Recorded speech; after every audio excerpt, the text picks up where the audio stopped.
Tactful teaching. Stick puppet of fish.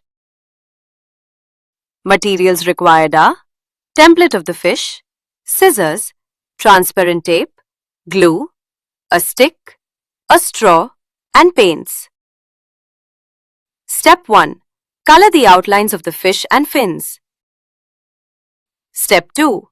Paint all the pictures and cut them. Step 3. Fold the white parts of both fins, apply glue, and paste them on the fish body. Step 4.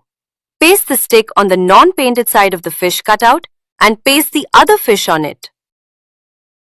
Step 5. Take a straw and make 4-inch slits on either side of the straw at any one end. Step 6. Fold 1 centimeter from the straw top and insert the stick into the straw and paste the folded ends on the underside of the fins. Now hold the stick and move the straw. Here, your fish is ready to swim by flapping its fins. Puppets with movement have always been exciting and fun to watch. These kind of puppets make classrooms more fun and lively for kids.